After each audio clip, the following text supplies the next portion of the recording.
The Oregon Ducks rumble, bumble, stumble their way to a 21-7 win over Wisconsin, and I've got some concerns. Welcome to the Ducks Confidential Podcast. I am Aaron Fentress, and he is George Wrighster. I'm of the Oregonian and OregonLive, and he's of the CW and the Unafraid Show. He's been going off lately, going off on Brian Kelly, going off on the SEC, having 25 teams ranked. He's only have like 18 or 19 in the conference. We're going to get to some of that later. But first, man, you know what? All I know is that the Ducks lost Indiana last time they were at home, and you were there. They banned you this week, right? They told you couldn't come back, and then they win. Is that any truth to those rumors? No, man. That's actually the first Duck game that I've been back to that they've ever lost. So that lets you know how good of a record that the Ducks have in Autzen. Now, I have been to a national championship game that did not go so well, but in the confines of Autzen Stadium, or when I went to a road game too, because I've been to the USC, been to UCLA, Cal, other places. Mm-hmm. Yeah, they perform well. Okay, so it's not your fault. There were a ton of alumni there that day, so there's a lot of suspects. I blame you. Joey was there. We can blame Joey. I blame meeting you. That was the first time I ever met you, and that curse just rubbed off on the Ducks. This is possible.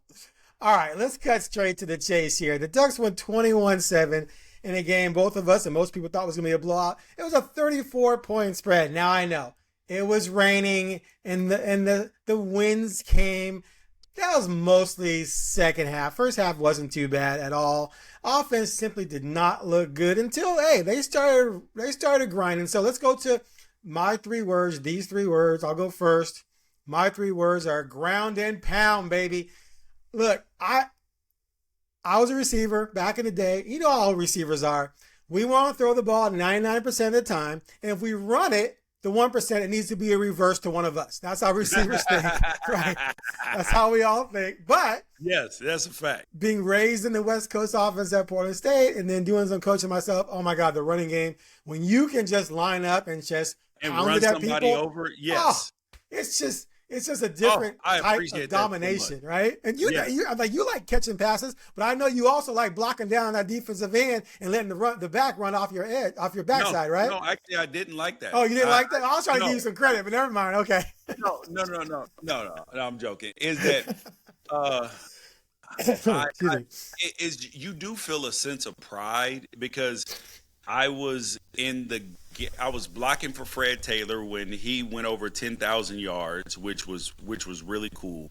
And so you do take pride in the success of your teammates. You just want the ball too. Yeah. You know what I mean? Yeah. But like you said, you when you make a good block and the running back comes where you were, and you're like, yeah, I did my job. That's going to look good on the film session. You also know if you miss a block and your guy makes a tackle, you're like, oh, I'm going to hear about that. Anyway, So the Ducks were struggling. They couldn't throw the ball. Dante didn't look good. He got sacked on the first play of the game, or first pass play at least, which was crazy. Yeah. But anyway, they're back on their own one. They just say, hey, we're going to start running the football. And they rushed for like 50 to 99 yards. They did have a couple of nice pass plays on that drive. Jordan Davidson went off. So, hey, we saw them adjust. Sometimes you're just going to have that kind of game where it's just, okay, this is a grinded out game. And here's a number for you. So they rushed for 203 or whatever net or total. Sorry, net, yeah. But their gross for the running backs was 227 on 32 carries for 7.1 per pop. And that's impressive, especially when you consider that Wisconsin came in with the 10th ranked run defense in the country at 97 yards per game. So the running game looked amazing, but still, I left with a bad feeling about the offense. You go next. All right. My 3 words were just win, baby. I mean, I think sometimes we overstate, like we over-magnify wins and we over-magnify losses, right? And I think that Ducks fans, the toxicity surrounding this game was... I know. I Firestein. I found it very interesting. It's like, fire the guy who's never had an offense finish less than 3rd in efficiency in the country. Okay, that's the guy we fire. And it's got two Heisman candidates. Yes. That's the guy we fire. Okay. But the other part of it was, all right, I appreciate this, and I want Ducks fans to understand this. Where this program has come. When I first was at Oregon, we were happy to win these big games. Like we were happy to win every single game that got won. Mind you, and we were a winning program. I think I lost more games my last year at Oregon than the previous 3 years. Right. Than the year I redshirted, and the two altogether, we lost more that season than we did all those years combined. That was the collapse season that started with with Washington State. Oh, no, that was 2003. Wasn't that 2003? It started with Arizona State, I think. Yeah, sorry, I'm moving either way. Yeah. That collapse, we ended up in the Seattle Bowl. That's right. 7-6 or something. Yeah. So we were happy to win games, excited to win every single game. Ducks fans were like, yeah, we won. Didn't care what the score was. And then there became the expectation of winning. Like, of course we're going to win, duh. You know what I mean? And then it became, and now it has graduated to the Alabama, oh my God, we won, but we suck. Like, we only won by 14. The sky is falling. Sounds like media people. Aaron, you are the person who would, if you could find something to say or criticize, you would. So I have a question. Was there ever a point in time in the Wisconsin game that you felt like the outcome was in jeopardy? Seriously, no, because I didn't believe Wisconsin was ever going to score more than 10 points, and I figured Oregon was going to score 11 at least. So yeah, that's what I'm saying. Yeah. Is that even when it was 0-0, right, and they were on the 1 yard line, yes, and they were on the 1 yard line, were you like, oh my God, Wisconsin might actually win? No, exactly. No. So. Think about how, because the score doesn't always dictate how the game was. When Oregon was up 14-0, Dante goes out. They didn't even bring Dante back they didn't even feel the need to bring him back into the game. That's how in control of this game this was. He went out before. He went out on the drive that ended up going 14-0. Wasn't it that drive when he got hurt? Yeah, it was 7-0 at that time? Right, he gets hurt, and then Davidson has the touchdown run, right? Yes, so they never, it was 7-0. They're right. Like, this game's over. So, and the weather was atrocious, and yes, 100% were the first 4 drives maddening? Yes, they were. But Wisconsin is a good rush. Like Aaron mentioned, the 10th ranked rush defense in the country, and we wanted to run the ball. The weather was bad, balls on the ground all over the place, and it took them 4 drives to figure out which run plays were going to be more effective. Would you like that to take two drives? Yes, but as soon as it got figured out, if you take out the quarterback runs, like if you just talk about the wide receivers. I'm sorry, the running backs. The 3 running backs, yeah. Yes. You're at 7 yards to carry. So What are we talking about? And people are like, oh my God, this offense is regressing and this, and this. Okay. I would describe this offense as streaky at times. It is streaky. Is that a fair assessment? I think this offense has been mediocre to good against good teams and amazing against bad teams. Yeah, so I would yes, that's they were good in the second half of Penn State. You can give them some levels of good against Wisconsin, and yes, the weather played a factor, but overall, it does not look like a championship level offense against good competition. That's what I would say. People and that's what I would say as well, Aaron. Until I watched no less than 20 football games this weekend. I promise you, Aaron, I'm a psycho. 20 games this weekend. That's 60 hours. You watch them in their entirety, or you watch like the clipped versions? Both. So I have multiple TVs going on. So I have 5 games going on at any one time, and I'm watching all of these games. And I'm sitting there and I'm watching this Alabama-South Carolina game. I've watched at least 5 South Carolina games this year. Their offense is atrocious. And their defense is just okay. Alabama was having trouble. Alabama can't run the football. Alabama cannot run the football. Which is weird. Yeah. Yes. And so that offense gets stopped and stale at times because they needed essentially two defensive touchdowns to beat South Carolina, to score enough offensive points to beat South Carolina. Ole Miss damn near lost to Washington State. Missouri hasn't beaten anybody with any like they haven't beat a ranked team, they haven't beat a good team, they haven't beat anybody. And all of these teams that are ranked 3 through 7, I believe can get beat on any weekend. So that's Texas A&M, Alabama, Georgia, Oregon, Ole Miss. All of them can be beat, and they all can win the championship. And then Georgia Tech and Vanderbilt, who are 8 and 9, I just don't think that they have the depth of that they can win a game, but stringing together 4 straight games or even 3 straight games to win a championship, that's not going to happen. And then you got, and I would put BYU in that category too.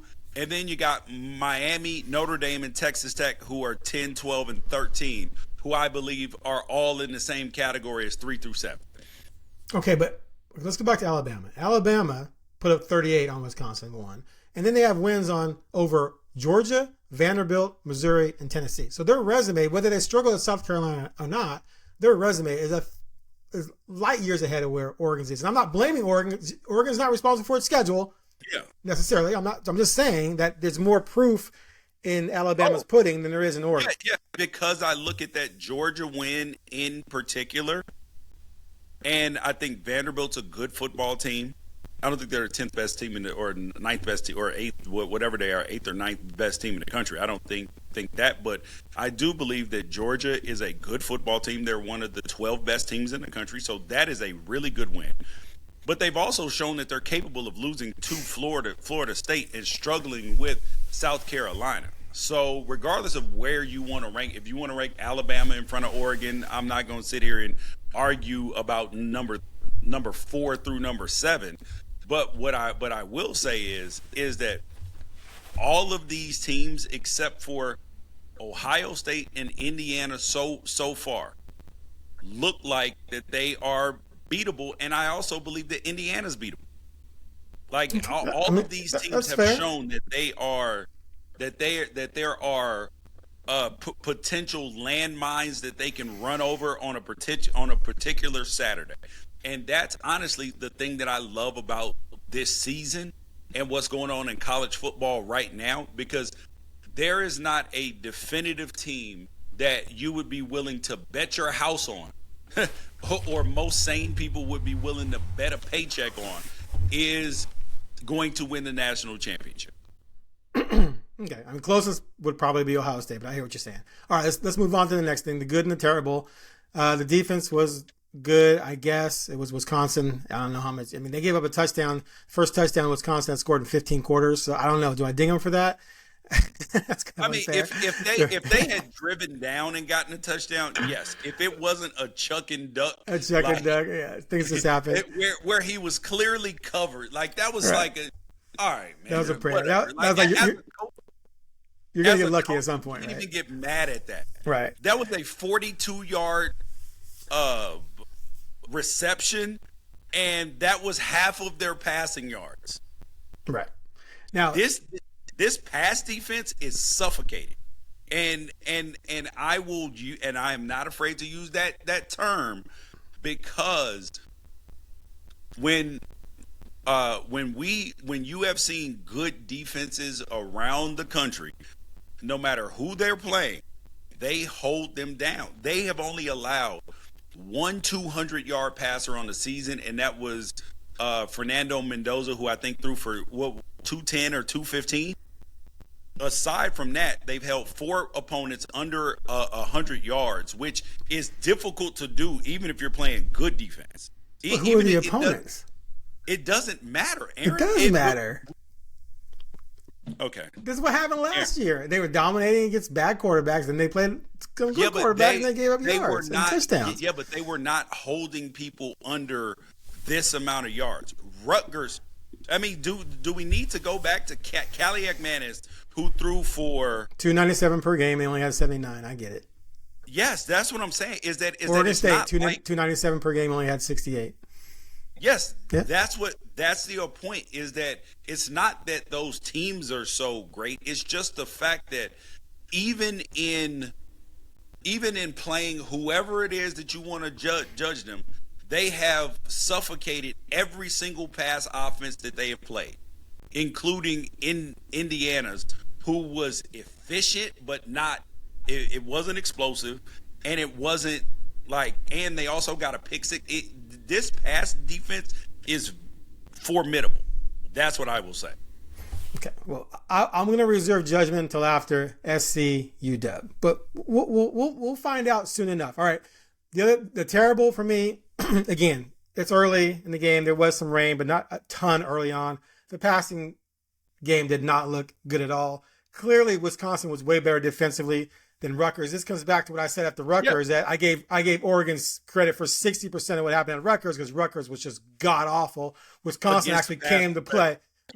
Wisconsin came to play, and they were bringing it up front. They were filling gaps. They were tackling. They played a good football game, and they got after Dante. Sacked him 3 times, I think, or twice at least. I think one wasn't his fault. But anyway, so I have concerns. I have concerns. But didn't I tell you that Wisconsin, after their head coach Luke Fickell, after everybody knew that he was not going to get fired and they were going to play hard for him, play better. I know. Yeah, I expected this. I expected them to score more points, and without the weather, I think they do score more. But I don't make too much out of this game. I don't. There is going to be times in a season where it ain't gonna look pretty. It's just time to win, and then this team gets a bye week, and then they go out to play Iowa, and Iowa's a tough football team. They are going to run the football. So all of the people who are like, Oregon can't stop the run and this and this, we're gonna find out. We're gonna find out. All right, because they've given up yards, especially in the beginning of games, but then they stop people from running the football after that. So speaking of running, Jordan Davidson went off 100 yards for the second straight week, couple touchdowns. I wrote a feature on OregonLive. You can check it out on both him and De'Ara Hill, two freshmen coming in. Looking pretty good, man. I mean, hey, Jordan seemed to be the guy the other day, the hot hand, so to speak. I love, clearly his size is imposing, but he moves, man. He doesn't move like a 236-pound guy. Is he, in your mind, the future number one back, I should say? Or do you think it's going to be a 1A, 1B with him and De'Ara, or do you think Jordan's going to be the guy? No. I think it's going to be a 1A, 1B kind of thing, but the A side is going to be Davidson.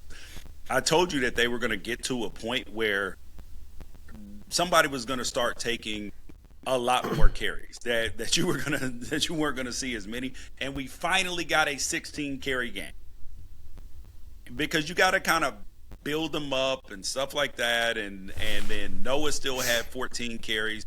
But I think that when you get down the stretch, when we get to Washington and USC, Jordan's probably going to be over 20 carries in at least one of them games. Okay. So the question is, and of course, us journalists have to always try and, blow things out of proportion a little bit, but he's got some Freeman and some Stewart in him, man. Like, could he be that caliber? I think this kid is going to be really, really good. I love his feet, man. Someone that big. Yes. Remember Jerome Bettis? Jerome Bettis was probably bigger. Up underneath him, but not skinny feet, because skinny feet throw you off balance. He keeps them balanced, and he's always pit-a-pat. So he's always ready to make a move. Right. Accelerate through a hole. He's elusive. He's got good balance. Like, you saw him a couple times, like where he got after hit. Contact. Yeah. Yes, he's got contact courage. Listen, this kid is. He might be one of them ones, bro. I'm not a guy that likes to, as much as you feel like some of the stuff I say is hyperbole, I don't really like to get ahead of your skis. Yes. Yeah, when it comes to like player comps, unless I am one. I mean, I got to feel it in my soul. Right. I hear you. You know, I love the idea of a situation where you know, maybe Jordan's 1A and he's pounding people, and all of a sudden here comes Hill, right? He's hitting the hole a little bit quicker, a little bit more burst on those tired, worn down defenders, and boom, he's going to the house. Like, damn, where'd that kick come from? Or you're used to a certain type of juke, and then all of a sudden he hits you with one, and then it's like, pew, and you're like, oh, dang it. Exactly. That was the last guy. Or you reverse it and use the speed guy, and all of a sudden Jordan's run you over. So, yeah, definitely excitement there. All right, grades across. I mean, this is a tough game to grade. I give the defense a B- only because they gave up a touchdown against a bad team. I give the offense a B- only because the offense, half of it wasn't there, even though it was the rain, and the special teams didn't. I mean, I don't even remember anything they did on the special teams either way. So, well, they ran a fake B's as well. They got called back, so I'm going to give them an F on special. Okay, all right. I'm going to give them a C because they didn't do anything. The onside kick was good though. Yeah. Oh, true. So that kind of cancels out the fake punt touchdown being called back. So let's go. I'll give him a B. All right. So my hidden gem is going to be, I mean, not so hidden, you know, Janoris Wilson with the touchdown. But the hidden gem, I asked him after the game if that touchdown celebration was spontaneous or if he'd been, you know, working on it. He said he'd been working on it for 3 weeks, but didn't want to do it because he didn't want to get the Key and Peele 3-pump flag. Do you remember that sketch? Yes, of course. Of course you do, right? And so I actually made a video and go check on Twitter where I spliced in the Key and Peele skit with him talking about it. But I just thought that was hilarious. But so let me ask you a question though. I was thinking about this starting yesterday. As a tight end, would it piss you off if they took an offensive lineman, slapped number 35 on him, stuck him in a tight end, and gave him your touchdown? No, because you're actually. You just said you want the ball. I do. However, on that particular play, that works because it's Janoris. He's so wide open because it's Janoris Wilson. But he's wearing 35. Why is the defense so dumb? But they know that he's a tackle. Like they know what he is when he comes in the game because he does it at times already. So they know who he is. So that play fake works so well because it's Janoris Wilson. If you put Kenyon Sadiq there, he's much less open. If open at all, because they're going to be paying attention to him a lot more. So that wouldn't bug me. It would bug me like second or third time. Oh. Now, like, all right, bro, we're getting excessive. I understand you get a fat guy a touchdown, but I mean, it would be like, dude, Alabama keeps putting. They put their left tackle. They lined him up at running back in goal line.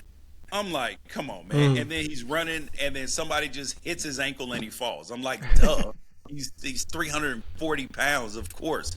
Like if it's him one-on-one at the goal line, yes. But as soon as he got to be nimble, make somebody miss, right, or display some sweet feet, it ain't happening.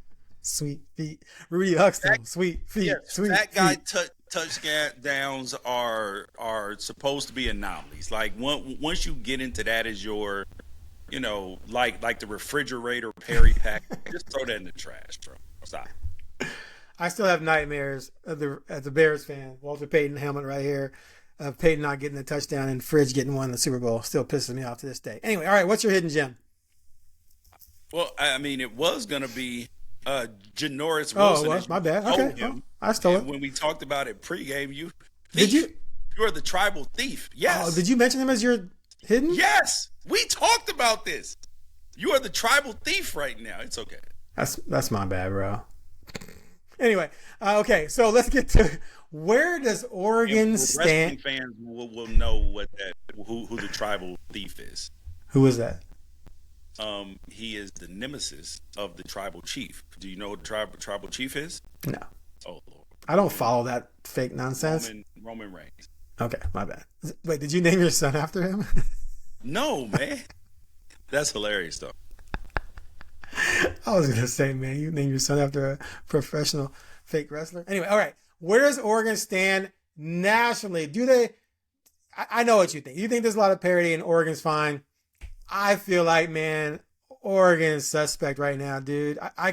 They got to close strong. They got to get those wins over SC and UW probably anyway. Yeah. But those are going to be their best 2 wins of the season by far. Already. I know. It's not totally their fault, but the offense has looked blah against 3 solid to good teams and spectacular against some bad teams.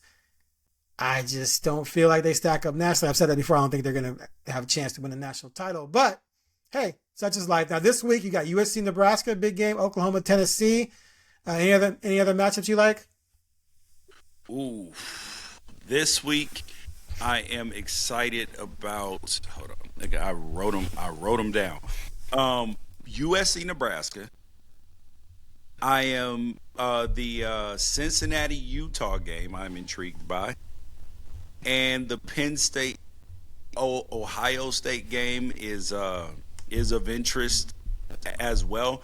But the thing that I want people to understand is with all of this SEC talk, is do you understand, Aaron? At the top, and this is the problem with playing only 8 conference games. So Texas A&M, Alabama, Georgia, Ole Miss, and Vanderbilt are all at the top of the SEC, right? Right. In that order. Guess how many of those teams play each other down the stretch? Half. None. None?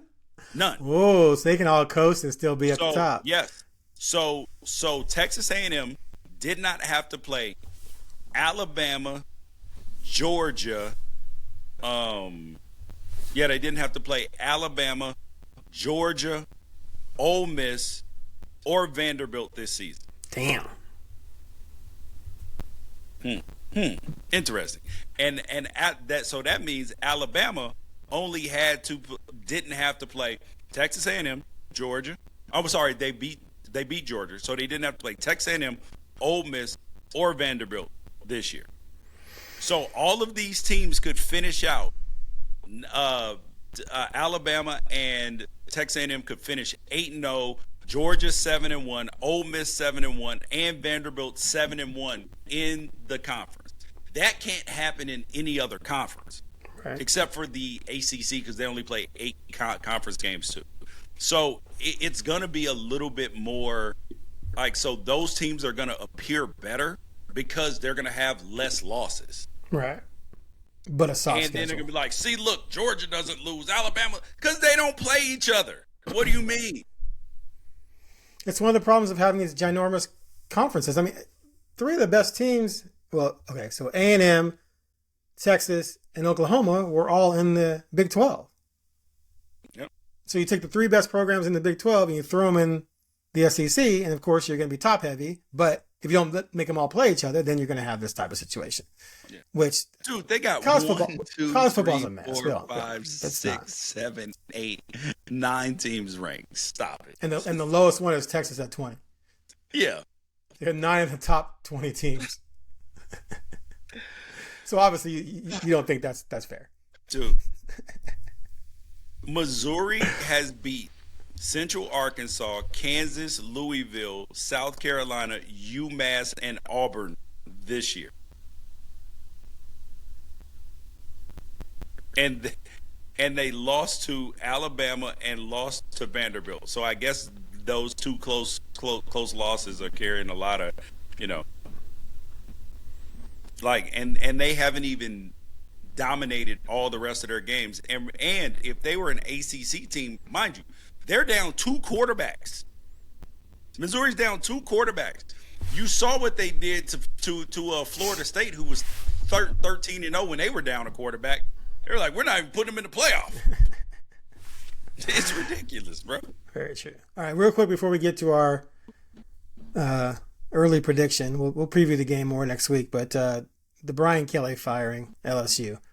Dude, how are all these programs firing all these guys and giving them $40-50 million at major so is this just a product of if we're paying you this kind of money, we're paying you to win, not to build, not to reload, not to have a all shucks year. And if you're not winning, you got to go and we'll buy you out and figure it out. Hopefully you offset it with another job and then we're going to find someone else. Is that just the situation here? Because some of these types of situations are ridiculous. 100% yes. I think that fans and programs are going to have to reframe what their expectations are, because on the live stream on yesterday, LSU people in there, they're like, we need to be competing for a championship every other year. Right. That's not reality right now. Like, it's just not. Like, Georgia last year was not a championship caliber team. I mean, I guess if your idea is that you should be in the playoff and be in the tournament every other year, that feels reasonable, right? If you're LSU, you should figure you're in the mix. Yeah, that you're in the tournament every other year. Cool. Like, I don't feel like that's too much to ask for it at LSU. You expect that for Oregon, right? Yeah. Yeah. So I don't have a problem with it, but people forget what that run there looks like. Is that sometimes you might finish 9-3 and just sneak into the tournament, and then you got to play well when you get into the tournament. You're going to finish 10-2. You're going to finish 11-1, and these SEC teams, they are going to have they are going to have heart attacks next year when they go to 9 conference games. They're going to be like, all these losses. Dude, it is the difference. There's a mathematical thing to it. Is when you play 8 conference games, that is an average of 4 losses per team that have to be spread amongst 4 losses. When you go to 9 conference games, that's an extra half a game loss for every single team. So when you have a 16-team conference, that is 8 more losses that have to go around. 8. So who's going to get those? Somebody's got to get them. Right. And it's not all the teams at the bottom, because the teams at the top are now going to have to play each other more. So how are they going to handle that? They're going to be like, oh my God, we keep losing. It is going to be a change in philosophy. And so fans and administrators have to change their expectations, 1. And 2, and a couple of my coaching friends have pushed back on me some. I'm like, I hate, but if they deep down in their heart, they know it's true, that the structure of these deals is problematic.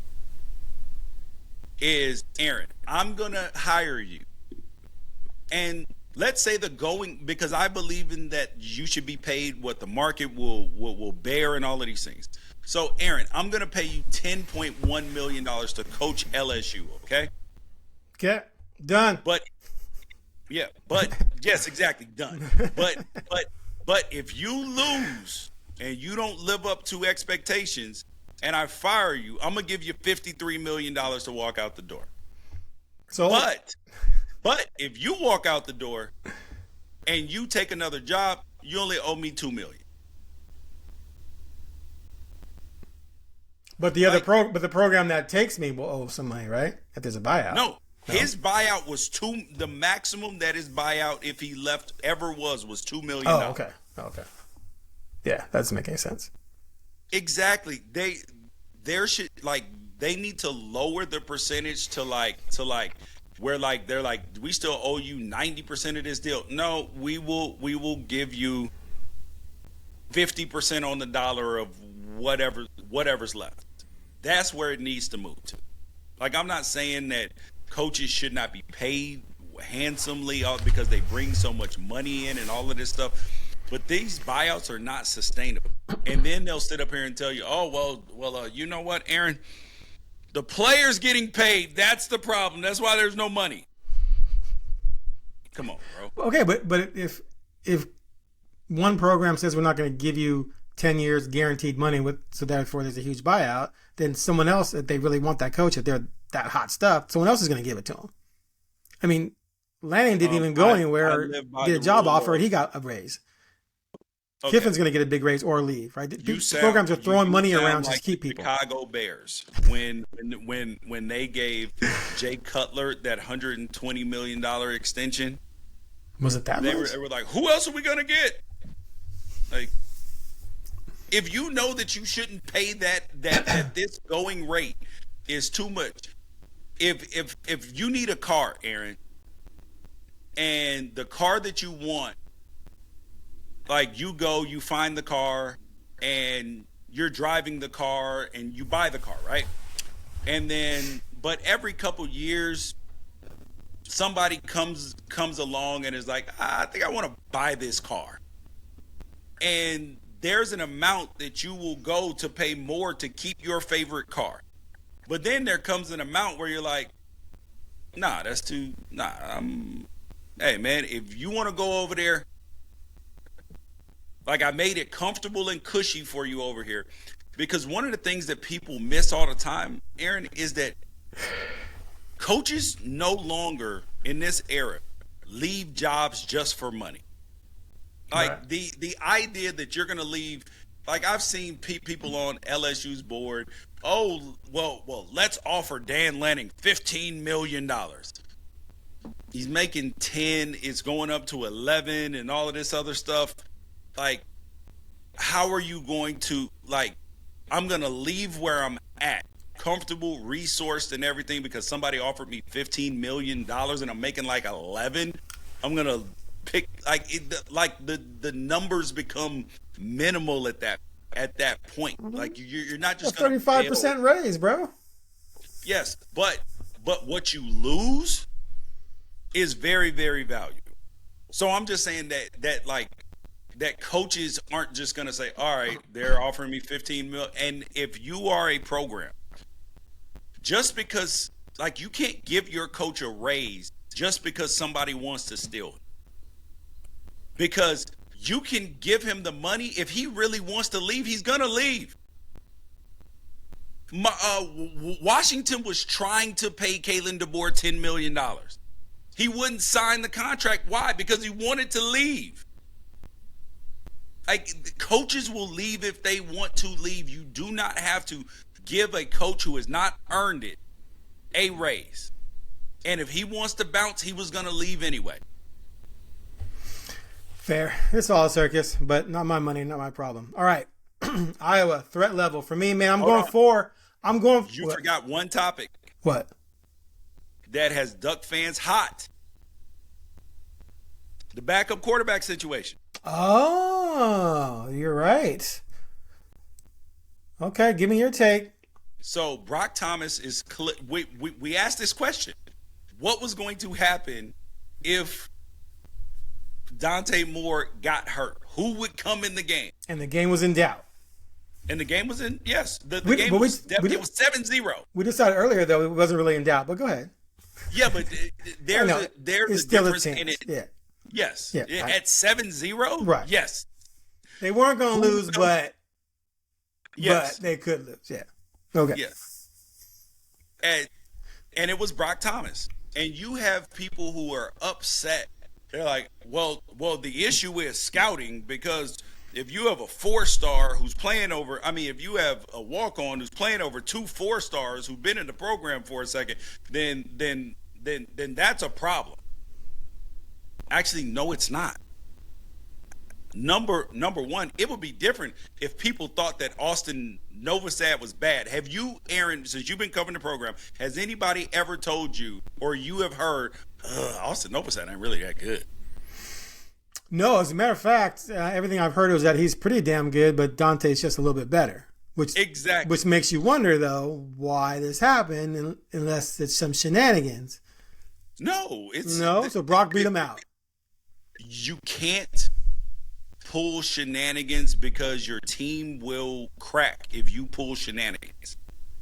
Now, what I do believe is, because he said he was over there carving up our scout team and all of this stuff and all of that, he was carving up our defense. I believe that things happen because I've seen it. Walk-ons have glow-ups. That's how Dallas Clark, who's one of the better non-Hall of Fame tight ends ever, he was a walk-on at Iowa. Who else? Old boy from Minnesota, the defensive end, who's a Hall of Famer now, or going to be soon. He was number 69. Damn, it was when I was playing. Jared Allen? Yes, he was a walk-on. Like, glow-ups happen all the time. And people have to be okay with that. That doesn't mean that anybody else sucked. It just means that, like, Brock has shown, like that some light bulb came on or something. And they also may be trying to motivate other, whether it's, you know, Moga, whether it's Akili, or whether it's Novasad, that they want them to step up. And they have a system, Aaron, where they are evaluating talent every single day. If you win your reps in practice and you all of this stuff, that's who should play. So everything is a competition. And if you lose your competition, then you're in the back that week. Well, start of fall camp, we all assumed Herbert was going to redshirt behind Wilson, Kelly, and Prukop. Yep. 2 4-stars and a transfer. And everything that came out of camp was that Herbert was ripping it up. He should have been the starter when the season started. Yeah, maybe. I mean, he still had to learn, but by 4 or 5 games in, he was a starter and never looked back, clearly. Okay, if you're Austin Novasad, though, how do you come back next year? There's no way. No. Okay. I mean, obviously, it would depend on how the season finishes. I mean, if Dante goes pro and you think you can win the job, maybe. But I don't think Dante's leaving. So you have to leave. Is he? Yeah, you have to leave. Yeah, and that's okay. I would have a bigger question mark if I were I told people I did not ever think that Luke Moga would ever take a meaningful snap in a Ducks uniform, and I still believe that. Okay. Not that the kid won't be a decent college football quarterback. I just don't think he'll ever be the number one for Oregon. He's got some oh my God, all the way from Crespi. Brian feels a lot like Brian Bennett. Mm-hmm. Okay. So now also since Austin hasn't been on the injury report and he traveled to Rutgers, they can't magically later say, oh, we're going to try and get him a medical redshirt. Right? I mean, how do you argue a medical redshirt if the guy was never listed? Well, not since early when he had the early issues, but for the rest of the season, he's traveling and he's not listed on the injury report. That is a legitimate question, Aaron. That is a legitimate question, which I believe that you're probably right about, but who knows? Okay. All right. We will come back next week and dive deeper into Iowa. Oh, we didn't finish Iowa. That's right. I tried to go. Okay. Threat level 4 for me. Look, Iowa just thumped Minnesota Gophers 41-3. You say they have no offense, but Iowa racked up. It was only 274 yards of offense. Never mind. 4 of 12 on third down. And on defense. Dude, 4 of 12 on third down, 141 passing, still can't throw it. Only 133 rushing on 36 carries, and it's still 141-3. Yeah, they can't score. We get it. I still think it's going to be a close game. I got it right now. I'm looking at 29-17. Aaron, I don't. Am I drunk? I'm going to go with 13. I'm going to go with, around 29-13. I think it's going to be very difficult for Iowa to score because I believe that Oregon is going to put their DBs in man coverage and load up the box and say, if you can throw it over Finney and Alford or Finney and whoever else is at the other corner, you win the game, buddy. But they won't even try. But we're gonna bet that Gronowski, who has thrown for 900, the starting quarterback, he's started every game, has not missed time, has thrown for 946 yards so far, 4 touchdowns, 4 interceptions. And he threw for like 2,700 at his last stop, right? Was he at one of the Dakotas? Was he South Dakota? Yeah. Did he throw for like 2,900? Yeah, but he threw for 2,700. Oh, so he threw for 29, 3,000, and 27. But yeah, he ran a lot when he was in there too. It's not quite the same. But I mean, it's not. But I mean, Vernon Adams went from FCS to light it up. Prukop was even solid for Oregon. So if this guy's regressed at Iowa, he should be better. Unless it's just Iowa just doesn't know how to throw the football. Offense. Yeah, Iowa offense. That is the problem. It is not. So I'm gonna give this a threat level of 3. Okay. 3.5. I'm gonna give it a 3.5. Okay. Because Iowa's a good football team. They should be ranked right now. They will probably be ranked next week. Yeah. And I think that that they're a good football team. They should be ranked. And if you can stop their run game, you are going to win this football game. You are going to win. They've rushed for 500 more yards than they have thrown it for. They average this like damn near the same amount per pass attempt that they do as rushing. Pitiful. Oh yeah, I can almost guarantee you that they throw for under 100 yards in this game. Damn. I've been trying to talk myself into this game being really good for so long, and I'm coming to the realization that I'm just begging. All right. We'll talk about that game more next week. Today's episode of the Ducks Confidential Podcast was brought to you by Travel Lane County, an organization that promotes travel and tourism in the Eugene, Cascades, and Coast region. Ducks fans can find out more at www.eugenecascadescoast.org. All right, George, have a good weekend on the CW, and we'll catch up next week. Yes, sir. Later.